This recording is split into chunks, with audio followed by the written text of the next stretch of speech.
Hi, I'm David Ferrier, a Kiwi who accidentally got marooned in America, and I want to find out what makes this country tick. Since I've been here, I've discovered that Americans really love freedom. It's what they talk about all the time, and if an American sniffs even the slightest whiff of their freedoms being tampered with, it's game on. This freedom extends to everything, including people's homes. Because while in New Zealand we generally like our houses to be fused to the ground, a large number of Americans love to have wheels on their house so they can drive it wherever they want. Every year we make it possible for thousands of Americans from all walks of life to make their travel dreams come true. Americans love RVs, recreational vehicles. An American pastime. In fact, it's roaring back, perhaps right next to you on the highway. The RV industry is worth $140 billion here in America. 58,000 brand new RVs were shipped out during a single month last year. 11.2 million homes have an RV of some kind, and around 10 million more are considering buying one within the next 5 years.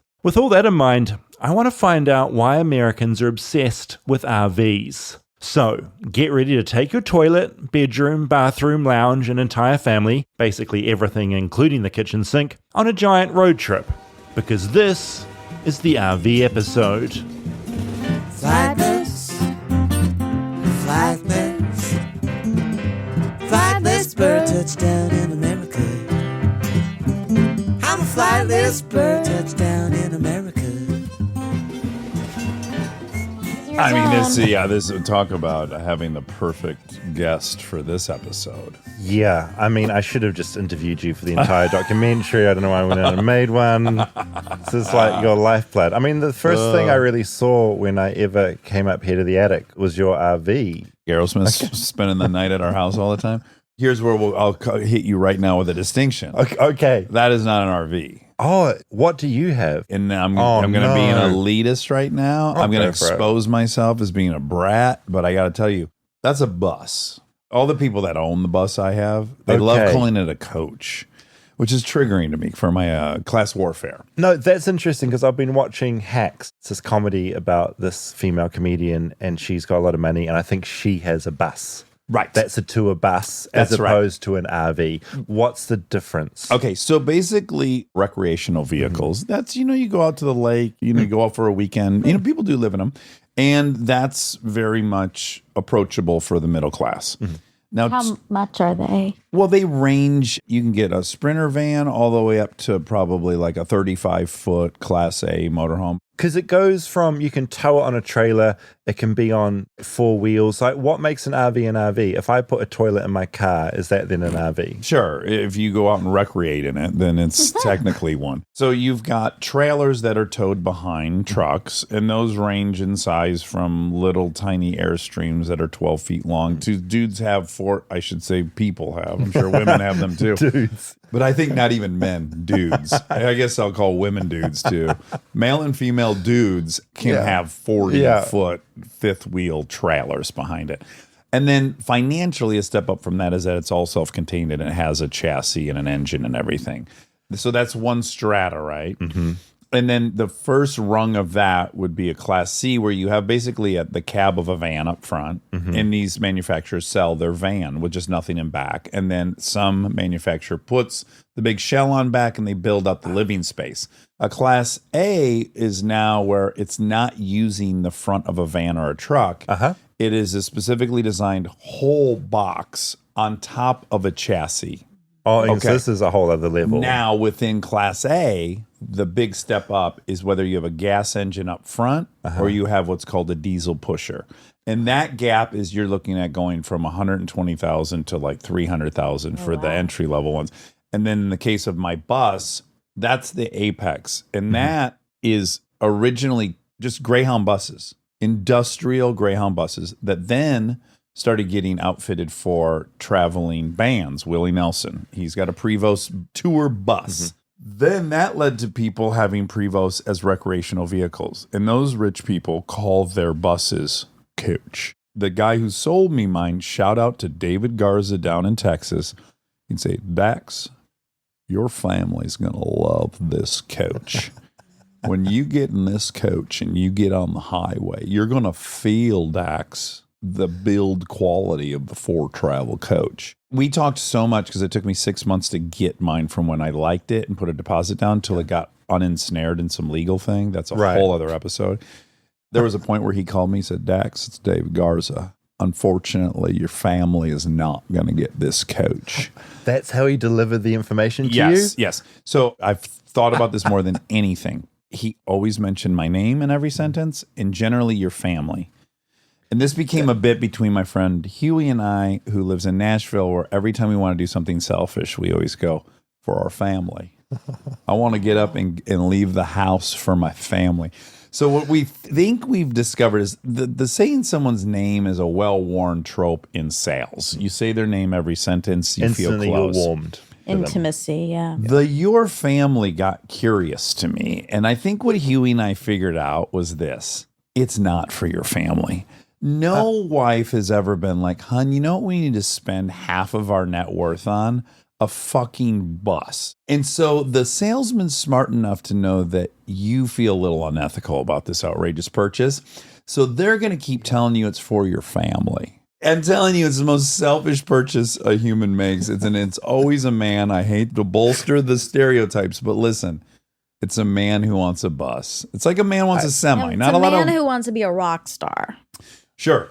There's some columns within the man who wants a bus. There's the freedom thing, which I think is really we're going to get into this. Yeah. This notion of when the shit hits the fan, I'll be mobile and self-contained and I can go anywhere and My escape. backyard can be anywhere. That's right. And then there's a genuine wanderlust traveler who loves being in different settings. And if you have the option to live all over the world, why wouldn't you? That's such a cool notion. That's less about freedom and just true appreciation of all the many landscapes in America. What's it for you? What drew you to the RV? Long history of long distance driving, road trips, Aaron and I. My hobby is like going down to Texas, seeing what we get into, going over here. We'll sleep on the beach. Just let's get somewhere novel and experience it. Freedom, right?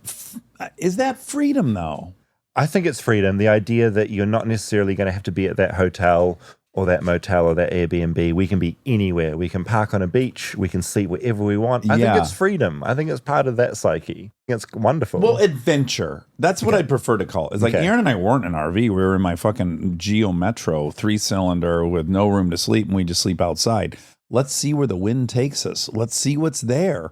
So I have this deep wanderlust and sense of adventure.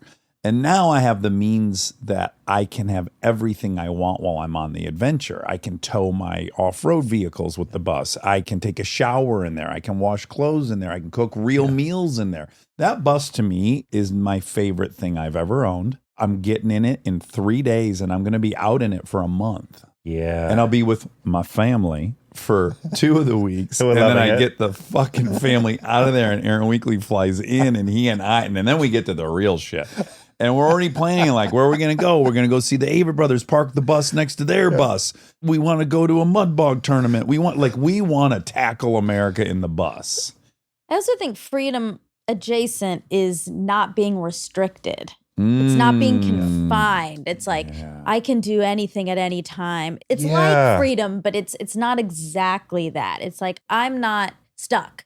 I'm not stuck. Yeah. That's a great one. Even like when Aaron and I are on this trip, if it's going to rain for 3 days in the place we're at, we bounce. We look at the weather map. We go, oh, fuck. Or if we find out there's going to be a tornado in fucking Iowa, we're going to the tornado. Yeah, you're driving straight you into can the change eye. your plans. Yeah. Yeah, it's like you go where the wind takes you. When opportunity presents itself, you unleash the bus, you deploy the bus.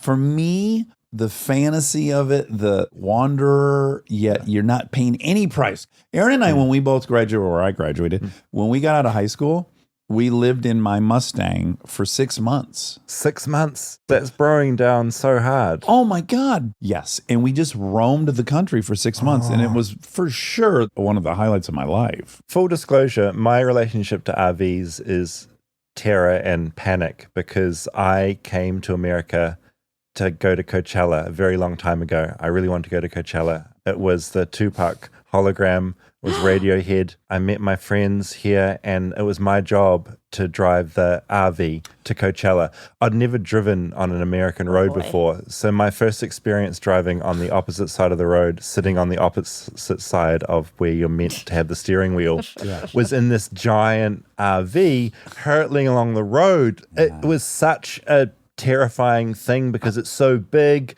Pulling off the freeway is terrifying. I got stuck in a Walmart parking lot. I was trying to back it out. People were screaming at me. I get a visceral reaction when I hear RV of terror. I didn't crash. We made it. I learned how to empty the sewage, all that stuff. I'm impressed. Me too. It was a lot. But yeah, that's my reaction. It's just first driving experience in America, just being in sheer panic. Yeah.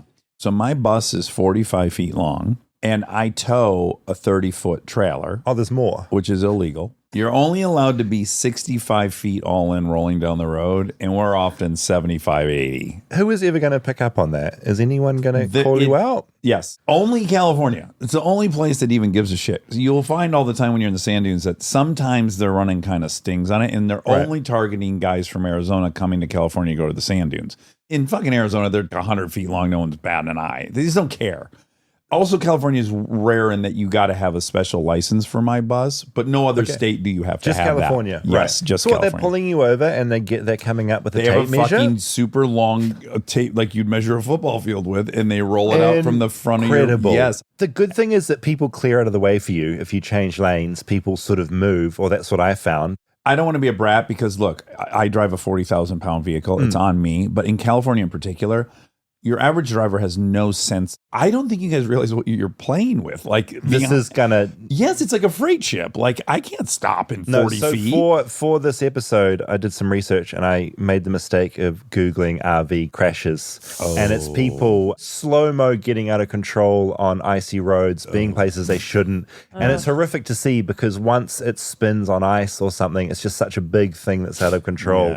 It's a whole genre that I just find terrifying. I put out a request on Instagram this week to get people's RV stories because I went up to where I usually do these with my little microphone and a man chased me. And so I got scared temporarily of going up to people with my microphone. Was it a friend you just didn't recognize? No, so angry. It was Rob. 50 times. He was chasing you saying, no, David, hi. David, where are you going, David?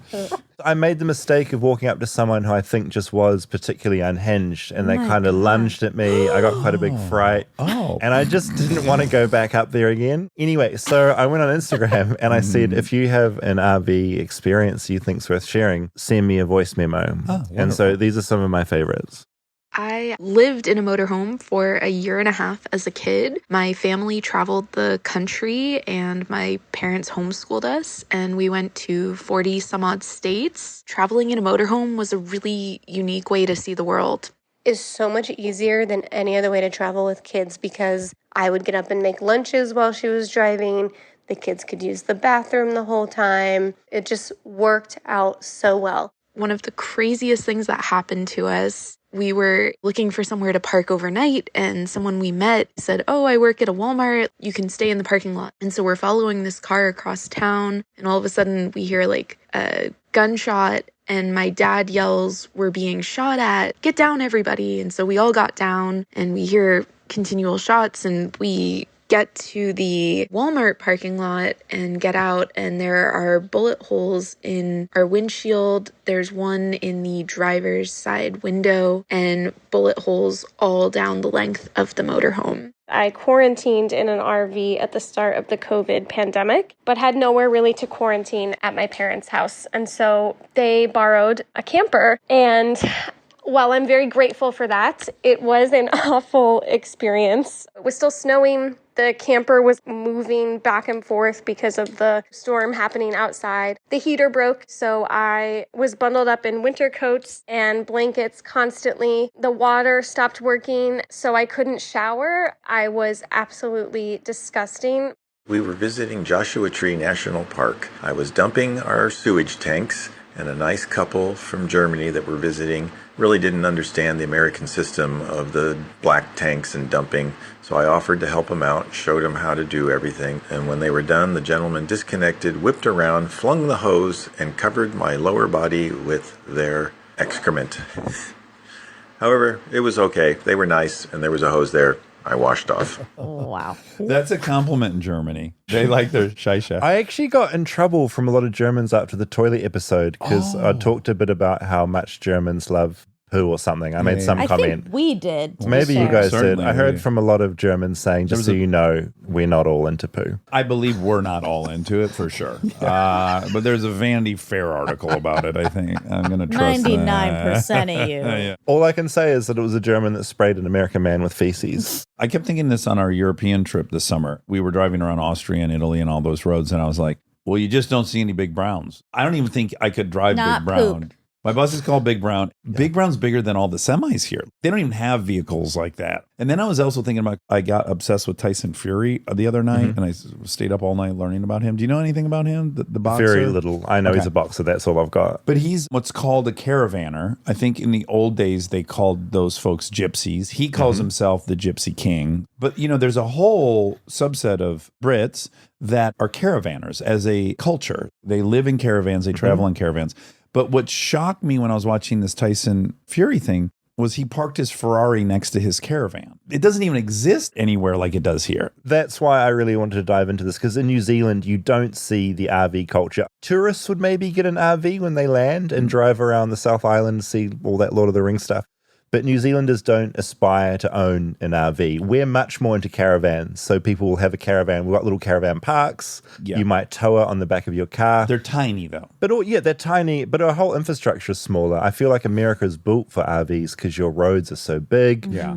New Zealand roads are tiny. So it is a really American thing. My question, just in general, because I didn't really get into it in the documentary, when people in America see an RV, there's all sorts of different types of people that have RVs. Are they like, yay, it's an RV? Is it like, oh God, another RVer? Is there like a vibe in general that they give off? Well, there's no hatred towards RVers. I don't think so. There's a worry that they're freedom campers in New Zealand and that they'll be putting their poo in the bushes or something. Oh, Jesus. Do you know what I mean? Anyone's worried about that. Okay. But if I could just say the general stereotype, all growing up, all through my life, when you saw a good-sized RV driving down the road, you thought, oh, those are retirees. It's how you live the rest of your life Yes. until you die. You see the country, the kids are gone. Yep. You're free on the road. You need less, you downsize, you have this, you now have the time, you have no schedule. So it is generally represented retirement. You're living the life of a retiree just a little bit earlier. I'm trying my best, yeah. Have you done much RVing, Monica? No, only via Dax and the sand dunes. That's the only time I've ever been in one. My parents would never. That's not their thing. No, even the idea of them driving something that big, that's too scary. So Yeah. the very first time you joined us out in the dunes and you got into the El Monte rental, 37-foot Class A, gas motor up front, not a big dog, but a big unit. Were you like, oh, this is shockingly comfortable? Or why do they do this? No, I was like, this is so fun. It was so fun. I really like it. I do like the idea that your family or whatever can sort of, your friends can roam around whilst you're driving. Oh, and cook some food or use the bathroom, take a shower. That's so funny. I did have one bad experience in Hello. Oh, with Aaron? Yeah. What happened? We were at the sand dunes and Aaron, you can't really have any separation. That's the only problem with the RV, obviously. You're all in it together. You're all in it together. And if you haven't got your deviated septum fixed yet. Yeah. And even if you have, Monica, if you don't have your sleep apnea device on. Oh my God. Oh, it was Snore Central. I mean, you've never heard anything like it. You really have never heard anything like it. I had on headphones with white noise, like blaring to try to stop it. And no, I was up all night. What was unique then about Aaron's snoring is it's the deviated septum plus sleep apnea. And so oh my gosh, you can't even get into the rhythm of it because here's how it sounds. It's not soothing. It is what it sounds like. It starts, it goes.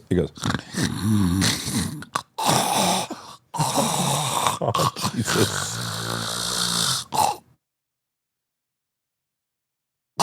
Oh, no. Yeah, it's like literally stops breathing. No, so you become aware of the fact, like, oh my God, is this the time I have to shake him awake? Like, he would stop breathing for like 7-8 seconds straight. Yeah, so you're on edge. Yes, exactly. It gives you anxiety. Yes, it's not just that you can't sleep. You're also anxious. Now, mind you, he got his septum fixed. He also started using a sleep apnea device. Finally got dialed in. I slept with him a bunch in Miami and in Orlando. He's like a little church mouse now when he sleeps. Oh, it's like a whole new person. Yeah, the mask really changed everything for him. I'm glad he's doing better. Because I'm just immune to it all. I wake up in the morning and I notice, everyone's really grouchy. What happened? You bounce out of bed like, hey, guys. Yes, and I wasn't. And these two, her and Laura, like, they slept 20 seconds last night and they're fucked up and angry. And I'm like, what happened? We were nice about it. You were nice to him, but you were cranky. Rightly so. Everyone You don't get any cranky. sleep all night. No, absolutely. And then you left. We were already leaving. Oh, okay. It wasn't for that. Okay. We left the entire holiday. We would have, though. Yeah. That was impossible. Yeah, there's also the issue of sharing a bathroom when you're all on board. There's all those issues as well. Yeah, I like having my But Big Brown's got 2 full bathrooms. I know. 2.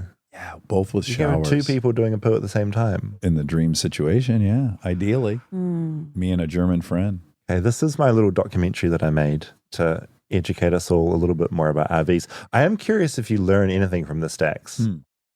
When an American loves something, they'll make a film about it, which is how we ended up with a comedy called RV in 2006, starring Robin Williams, Jeff Daniels, and Cheryl Hines from Curb Your Enthusiasm. Mom, some idiot just parked this ugly RV outside our house. Oh my God, it's your husband. A family is falling apart at the seams, so they hire an RV so they can go on a road trip, fixing all their family problems along the way on their way to the Rockies. It sits at 24% on Rotten Tomatoes. But despite those terrible reviews, the film had zero impact on the popularity of RVs. They've just gotten more and more popular ever since. So we know there are 11.2 million households that own an RV. We did a large demographic profile study. So many. Yeah, it's a lot. And it's gone up 60% in the last 20 years. I'm talking to Monica Geraci, the official spokesperson for the American RV Industry Association. An organization I've been with for 12 years now. And I was really excited to work for the RV industry because I grew up RVing. I grew up in Southern California. A lot of my first travel memories are that of me and my 4 siblings. There were 5 of us in a motorhome, my sisters and I in the back queen bed, and my brothers at the fold-down table, and my parents got the sofa that folded out into a bed. Monica lives and breathes RVs and says that as well as getting more popular, they're also getting hipper, apparently. Of those 11.2 million households that own an RV, the median age of an RV owner is 53. But we did a survey of people who bought RVs both in 2020 and then again in 2021. And the median age of people who bought an RV for the first time in 2020 was 41. Significant drop. But 2021, the median age of a first-time RV buyer, 33. 33! Some of this can be put down to COVID. With air travel grounded, Americans learned to explore their own backyard in a different way. The pandemic has absolutely supercharged interest in RVing. Summer of 2020, you wanted to travel, the only way you were traveling was in an RV. So there were a lot of people who maybe had never even thought of an RV, and this was the only way. They wanted the freedom to still travel and control their environment.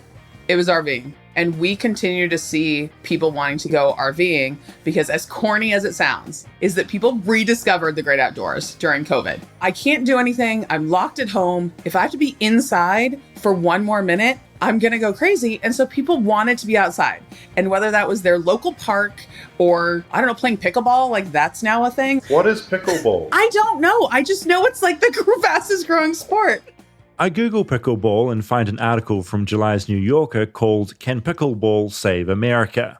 Pickleball, the fastest growing sport in America, the article begins. Michael Phelps, Leonardo DiCaprio, and George Clooney are all playing pickleball, apparently. From what I can tell, it's a sport that happened when tennis and badminton had sex. Out came their weird child, pickleball. Anyway, the pandemic was good for both RVs and pickleball. But as far as RVs go, I feel like the pandemic turned some Americans onto RVs for less aspirational reasons. I noticed walking around LA, there are a lot of people that seem to be living in RVs here. The ones I see in my fairly central LA neighborhood are all old and run down, windows covered in tarp so you can't see in. I assume they're people who have fallen on hard times. RVs are cheaper than renting, and certainly an upgrade from living in a car or having no shelter at all. I get the feeling the RV Association of America doesn't particularly want to talk about that aspect of RV ownership. RV stands for recreation vehicle, so they're really supposed to be used for recreation. They're not supposed to be lived in. Only 1.5% of all RV owners are full-timers, so the vast majority of them use them 3 weeks a year on vacations. Of course, the PR person for the RV Association is going to encourage me to get into this lifestyle. I ask where I should drive to.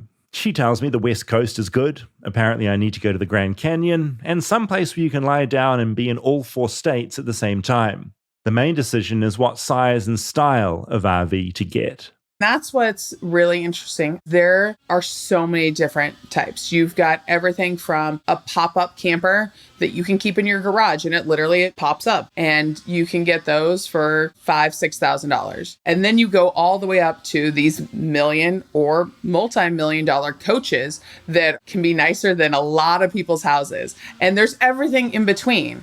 And so we do represent everything from the really small towable RVs, and then you've got your kind of classic traditional bumper pole RV, and that's the vast majority of RVs are those bumper pole. I guess my biggest hang-up about RVs is the toilet situation. I just don't like the idea of traveling around with a sewer in my car. I talked to my friend who's a musician and spent some time on a tour bus, which is a bit like an RV. She said there was a rule no one could use the toilet for fear it would stink the place out. They'd pull over at a truck stop or Starbucks to do their business. As the tour went on, bandmates got lazy, and one did their business in a bag. They flung it out the window, but the bag burst against the side of the bus. Anyway. So there are dump stations, and most campgrounds, you need to dump your waste at the dump station. That is the only place you dump the waste, and it's very important to be a responsible RV owner. A big part of Monica's job with the RV Association is making sure America has the infrastructure to cope with the growing number of RVs on the road. One of our big policy areas is to make sure that people have a place to go RVing. And the number of campgrounds hasn't necessarily kept pace, particularly on federal lands. A lot of those campgrounds were built during the Eisenhower era and maybe haven't been updated since. RVs look a little different than they did 40, 50 years ago, and we need our campgrounds to be able to service those RVs and also provide the experiences that today's RVer is looking for. Talking to Monica, I do get the appeal of an RV. America is big. It has big roads that suit an RV, and there are a bunch of apps that can help you find the best route, taking into account things like the height of tunnels and bridges so you don't demolish your RV. And while RVs weren't invented in America, they've become so ingrained in American life. Tom Selleck was the voice of RVing for years. Hitting the road with everything you love never loses its thrill. What will you discover? Go RVing. I think of Gulfstream, started back when I was just 1 year old in 1983. It's the largest privately held RV maker in America, with 26 brands and 100 models, employing over 1,500 workers in Indiana. Elkhart Country is known as the RV capital of the world because 85% of RVs are sold in Indiana, bringing in $32 billion into its economy. Then there's Winnebago, founded in 1958. I'm not sure if you've seen it, but there's an amazing video on YouTube called Winnebago Man. It's outtakes from an RV salesman trying to record an infomercial sometime during the 90s, except he's having a very terrible time. The Winnebago concepts and engineering departments have developed a multifunctional bathroom. Privacy, I don't know what the fuck I'm reading. He just keeps mangling his lines as he tries to sell a fancy Winnebago. It's strangely delightful to watch it. And they fit the needs of a very diverse buyer segment. Why can't I remember? I wrote this stuff. Why can't I remember it? Why don't I say it fucking right? Before I let Monica get on with her day, I ask her if she's seen Winnebago Man. She hasn't, but she says a lot has changed since the day of the old white American man being the face of RVing. The diversity breakdown is very close to the breakdown of the census. The new buyers that are coming in is reflective of American society as a whole, which is really cool. Stay tuned for more Flightless Bird. We'll be right back after a word from our sponsors. Flightless Bird is brought to you by BetterHelp. You told me something we won't talk about here. You told me like a crazy dream you had. Yeah, we're not talking about that. That's a good thing to talk to your therapist about. Oh, yeah, no, it's a great idea. And if you didn't have a therapist, I would insist that you get BetterHelp so you can help yourself. We all need therapy, and BetterHelp is there for you to get it easily, efficiently, and in a way that is going to help your life tenfold. We both have therapy once a week. I love it so much. I kind of panicked this week because my therapist's dog has an issue or something. Oh, no. Yeah, I know, it's just sad. But she was like, oh, can we do a different day? And then I couldn't do it. And then I was like, oh my God, what am I going to do? I need her. Yeah, it's a week of nothing. Yeah, I need it. Yeah, BetterHelp makes it easy to schedule with a therapist. You don't need to leave your home, which is a huge incentive. It's also affordable, and therapy can get really costly and it adds up. So this is a great option for someone who doesn't want to break the bank but wants to find help. Yeah, and also finding a therapist can be really hard, but with BetterHelp, you get matched with a therapist after filling in a brief survey, and you can switch therapists anytime you like. So if you don't like them, you can get another one really quickly. When you want to be a better problem solver, therapy can get you there. Visit betterhelp.com/bird today to get 10% off your first month. That's betterhelp.com/bird. Flightless Bird is brought to you by FrameBridge. FrameBridge is one of my most exciting discoveries in America because in New Zealand, I used to go to a framer and get things framed. It was this painful process. I'd drive in. It takes forever. It's really expensive. With FrameBridge, you just go to the website with your art. You take a photo of it. You upload it. You see what it's going to look like. You choose the frame. They then send you a tube or some flat cardboard with all the courier things attached. You shove your artwork in there, send it off. It magically comes back framed and done. It's a game changer. It's so nice. It's so easy. Everyone who I've encountered there is so helpful and amazing. I love FrameBridge. Yeah, and if you don't know what you want to do and what sort of frame you get, then the experts there can also help. And instead of the hundreds you'll pay at a framing store, their prices start at $39. And all their shipping, that's getting the tubes and stuff to you and you shipping it back to them, is free. Plus, listeners to the show will get 15% off their first order at framebridge.com when they use the code BIRD, B-I-R-D. You just went to a concert, and I hope you bought a poster, and I hope you use FrameBridge too. Oh, I bought a Nine Inch Nails poster, and that is going to get framed at FrameBridge. Get started today. Frame your photos or send someone the perfect gift. Go to framebridge.com and use promo code BIRD to save an additional 15% off your first order. Just go to framebridge.com, promo code BIRD. Framebridge.com, promo code BIRD.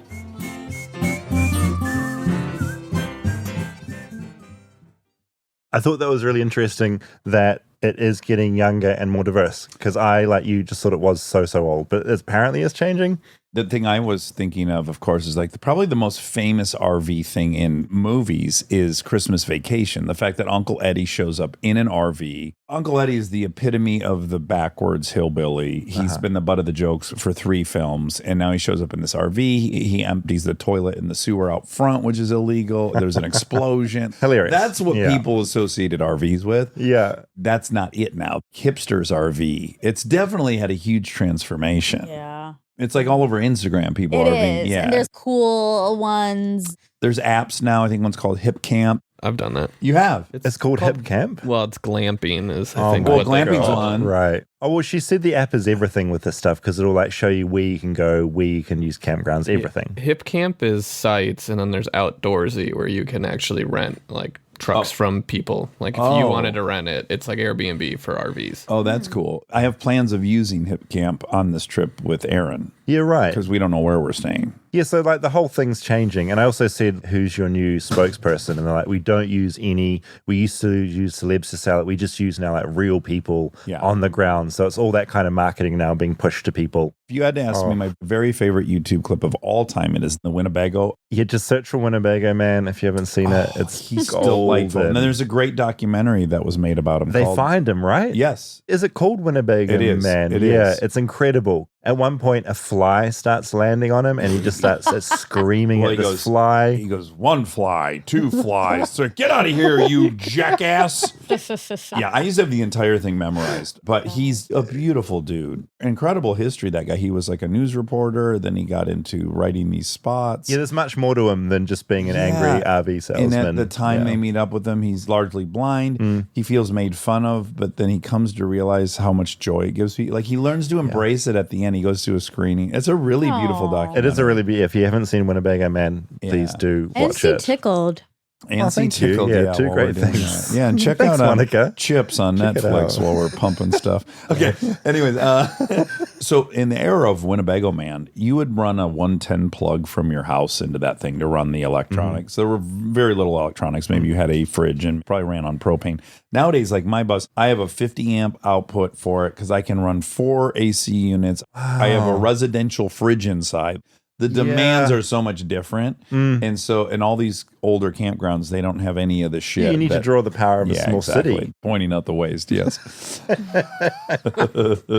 Speaking of that, I wanted to explore the other side of RVing, which is kind of fascinating to me. Monica Geraci had given me a lot of statistics when I spoke to her, like the fact over 600,000 brand new RVs shipped last year, over 200,000 up from 2006, the year Robin Williams made that RV film. But one statistic stuck in my brain, the least impressive one. 1.5% of all RV owners are full-timers. I found that number fascinating.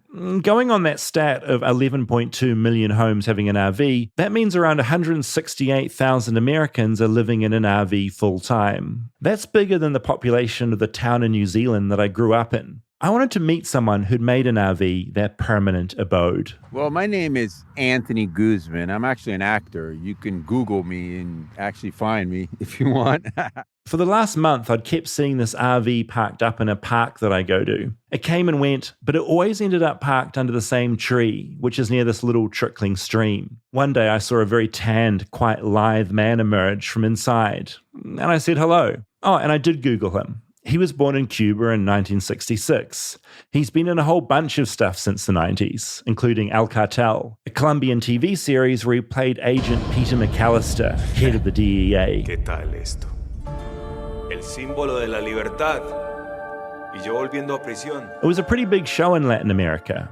And while his acting career has been up and down over the last 30 years, he says an RV has been the one constant.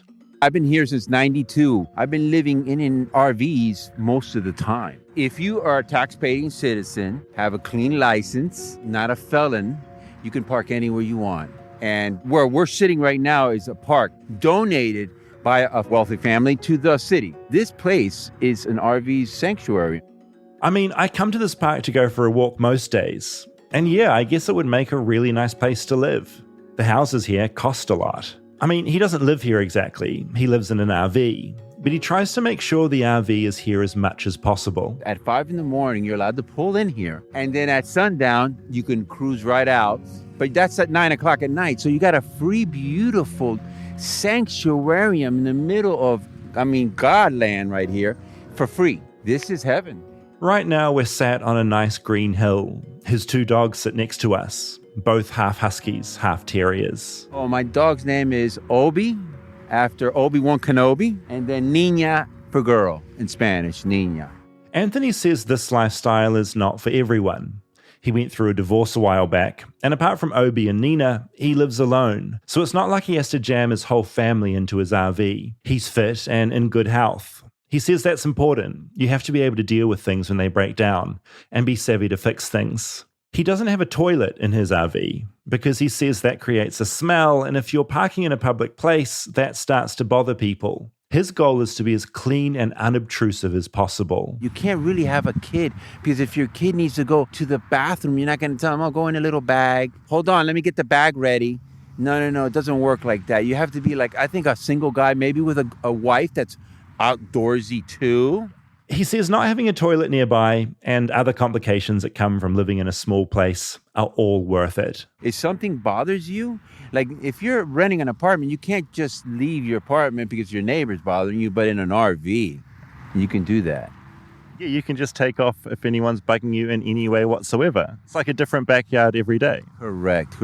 And it's not as expensive as people think because you can get insurance. Like you could tell them the insurance company you're parking it in a place where there's not much crime or much theft to bring down your insurance costs monthly. He says some people he knows who live in RVs just tell the insurance company it's parked up at their grandma's house, and they end up paying just $150 a year for insurance. Not exactly legal, but one of the tricks that allows some people to live like this. We're in the biggest democratic state, so this is close to communist as you get, meaning trying to help the poor kind of thing with, yeah, it's a great concept, but you got to be very smart. You can't park in front of a mansion and just have a barbecue with your family because they're not going to like it. They don't pay $1 million for you to park your RV in front of their mansion. So you have to have lights up here. Or be a homeless guy, not have lights, and be, in the nastiest neighborhood in town. It's up to you how you want to be responsible with your RV. Because I know a gentleman that has 5 really ugly RVs. These are the RVs I was talking about earlier. The really run-down ones I've seen scattered around the suburban streets on my morning walks. I've seen these RVs parked up there. One man owns 5 of them, and he uses them to rent them out to people. An RV landlord, I guess. Slumlord might be more appropriate. He takes advantage. Actually, a European guy, but I feel sorry for him. But anyways, some people are like that. They give the RV people a bad name because they're homeless. Anthony has empathy for those forced to rent RVs to get off the street or store their stuff in, because he was once very close to being in that situation himself. So that's what's happening here in LA.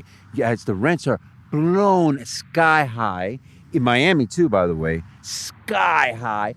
A hole in the wall is $1,250. We're talking a studio, tiny studio, $1,250 if you could find it, and $1,500. So as an actor, if you don't book, you're screwed. I literally came here 92 from New York, and I had a bunch of money, and I didn't book a job for months. I literally drained all my money, going into meetings, actually drinking wine to calm down because how nervous I was, because if I didn't book, I'm homeless. So the RV, finally, I figured it out. A light popped up and said, man, I got the lifestyle for this kind of situation. Anthony says you have to be savvy and careful. An RV is less secure than a house, and you have to be careful where you park and how you act. What's the biggest disaster you've had in an RV? Like, have you been towed? Has anyone been violent? You're in LA. You got fentanyl, that new drug that's basically killed most of the homeless. The few homeless that are left are completely dangerous and out of their minds, but they don't come up to this type. You got to know what area to park. There are a bunch of RVs at Skid Row. I didn't go down there for this podcast to talk to anyone, but there are a bunch more out at Santa Monica as well. I've heard from another source that about 40 of them are owned by one guy who rents them out as well. Anthony avoids certain neighborhoods, but even in good neighborhoods, he says you can still be a large target if you live in an RV. They spray painted it not too long ago, 3 months ago, with graffiti. If you park your RV and they see it on a main street, they'll start writing on it. That is not cool. And I had to get it off really quickly. But Anthony says the good outweighs the bad. I've made him give me some lowlights over the last 30 years, but there have been loads of highs. He's seen more of America than most Americans have. Certainly more than I have. That's it, man. It is absolutely magnificent to drive through America. Every half hour, the government puts rest stops. And every rest stop has its own theme. So if you're going through Arizona, it's an Arizona theme. And if you're going through Miami, it's like a beachy theme. And it's awesome. I think about my rent and wonder if an RV could be the life for me. Ballpark, how much for, you're not going to buy one brand new, like how much for a decent one secondhand that you can live in? 15 grand. Not bad. That's not bad. 15 grand and up. Mine was, the one you see there was 10, and I put like 3 into it. Inside, it's all got wood floor. I mean, it's really nice. I feel like Anthony has quite a charming kind of life. He's been in a Madonna music video, an episode of Nash Bridges, and a few episodes of Lawless. And he says an RV has given him a sense of calm in the chaotic world of acting. As an actor, I don't sweat now. My trailer paid off. I own everything. So now when I get a part, I could really enjoy it instead of being shoveled and stressed about how am I going to pay my rent. Honestly, the RV lifestyle, I think it's one of the most amazing privileges you could have as a human being. Like right now, if I felt like it, I can get in my RV and go to Malibu, park right on the ocean, spend the whole day there. I leave Anthony on the hill with his dogs. I keep spotting him over the next week or so. I wave. One time he's getting some water from the stream, which he boils inside. But I keep thinking about what he said about those other RVs scattered around town. Anthony had told me one man, a man with an accent, owned at least 5 of them. I wanted to meet this guy, this RV landlord. And then a few weeks later, I did. I'd changed my walking routine so I'd walk past as many of those rundown RVs as possible. Then, on a day in July, a little red car pulled up. A man got out, stooped, clutching a portable battery, and started heading towards one of the RVs. I approached cautiously and said hello. He offered a handshake and a toothy grin before apologizing for not having his top dentures in. He has a heavy accent, European, so I ask if he's the guy that owns all these RVs. He says he's not, but he knows the guy that does. It's then I see a whole string of keys hung around his neck, and I'm pretty sure he is the guy. I mean, he's not good at covering it up. Later in our conversation, which he won't let me record, he points to a very old RV down the road and tells me he got that one for free. I ask him how much he rents it out for. He laughs and changes the subject. He tells me he's a part-time comedian. Before asking what I pay in rent, I tell him. He tells me I'm a sucker. I directly ask how much he rents his RVs out for, but he just laughs his gummy laugh. He tells me he'll think about doing an interview with me, but only on the condition I won't say where his RVs are parked, or they'll change the rules. He gives me a phone number. I call it each day. Please leave your message for...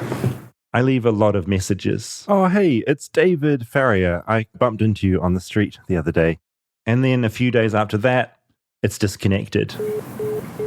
I started this episode about RVs with images of Gulf streams and American holidays in my mind. And that's a big part of RV culture in America. But I've discovered, like with most things, there's another side too. For some, RVs are the height of luxury, million-dollar homes on wheels. For others, they represent a lifestyle that simply works. Pared back and simple, like the $10,000 RV that helps a struggling TV actor keep their dreams alive.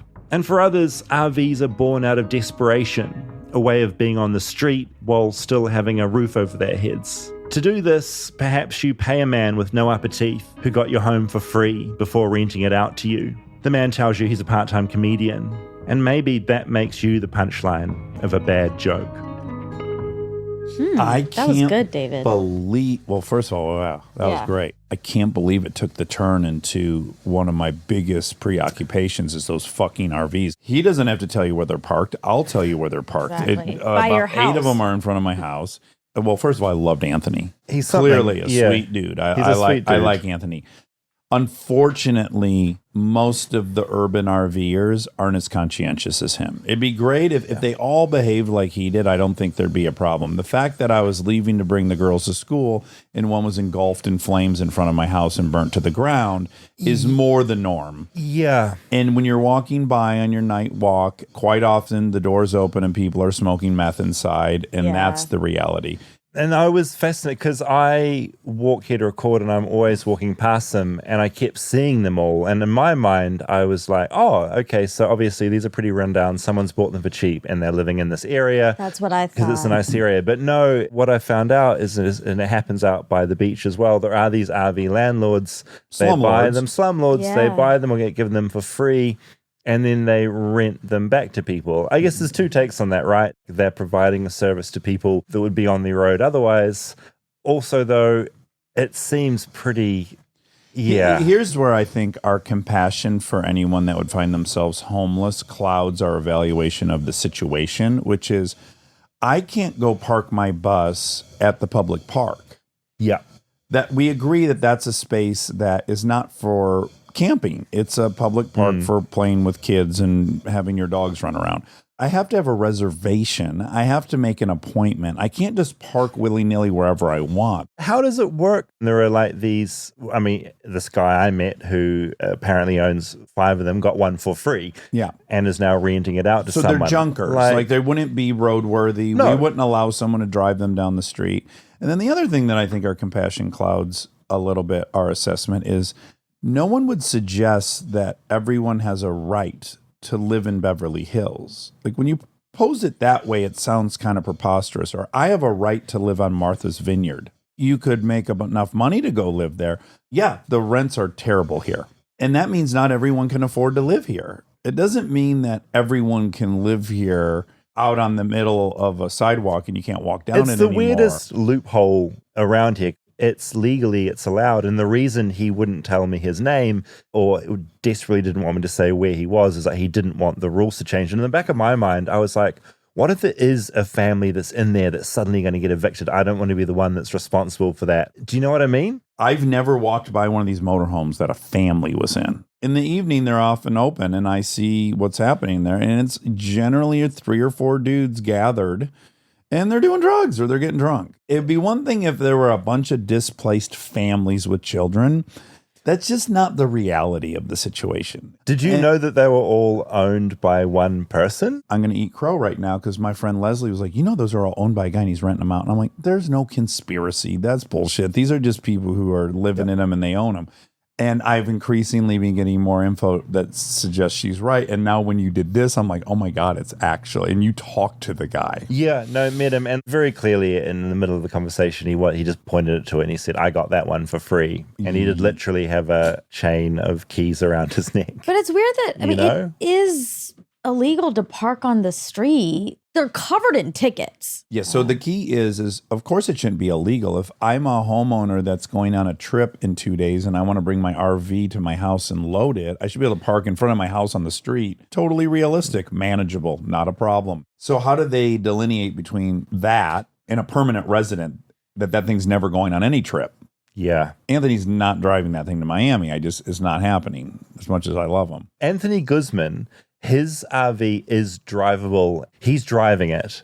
The other ones we see that could barely go down the block. Anthony's looks kind of fancy. Not fancy, but it's definitely he could drive it anywhere.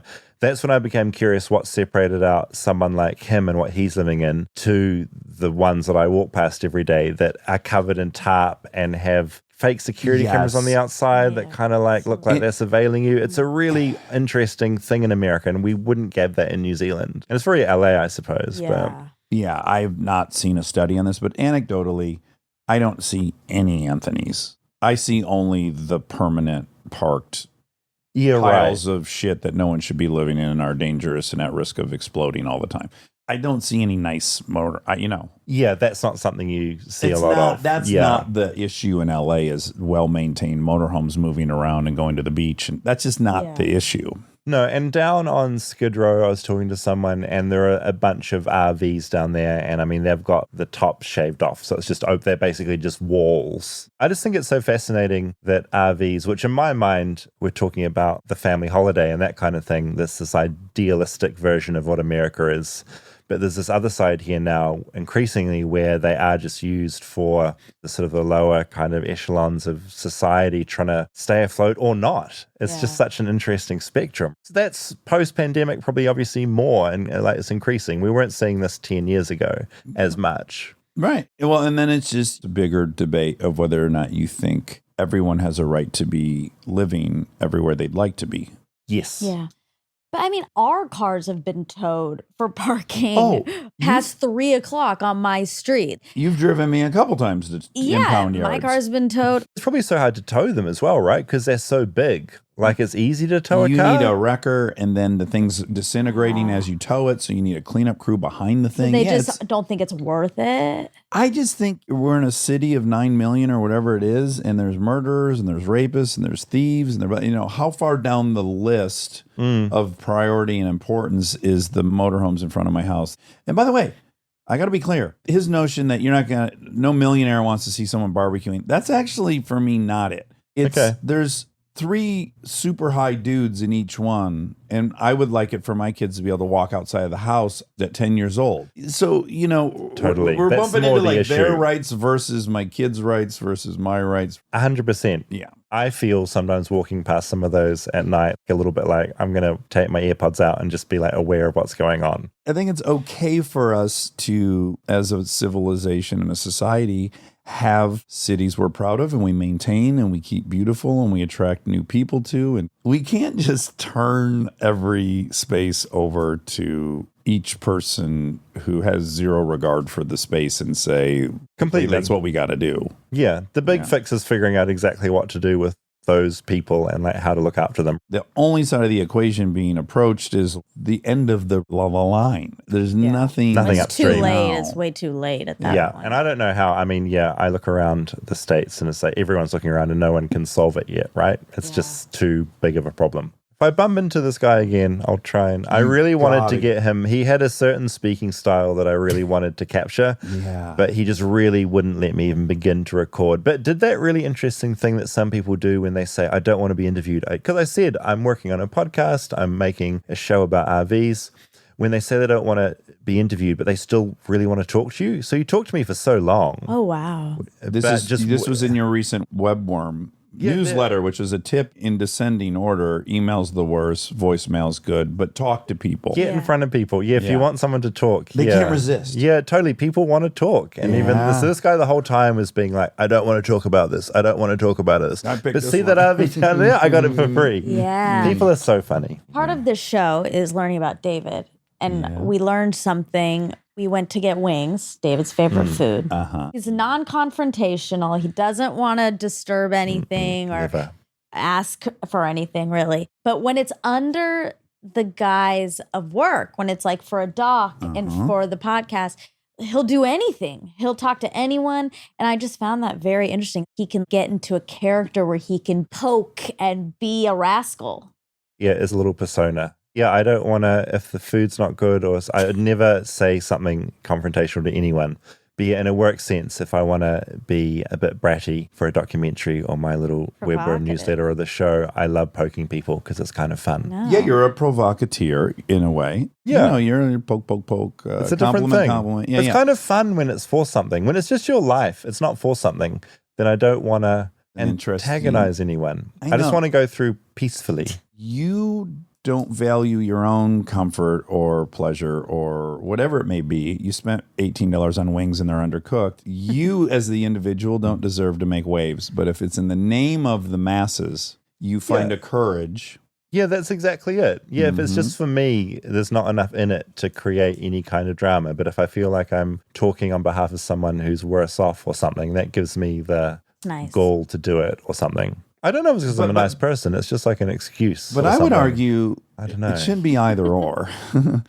So you should get what you pay for. They made a promise that they're going to serve food that's prepared for this price. You deserve. Best wings in America. It says it on the sign. For the record, those wings were good. They are really good. They are they good were really, wings. I took us for good wings, right? You did. They were really good. They were good and wings. good mozzarella sticks. Really good sticks.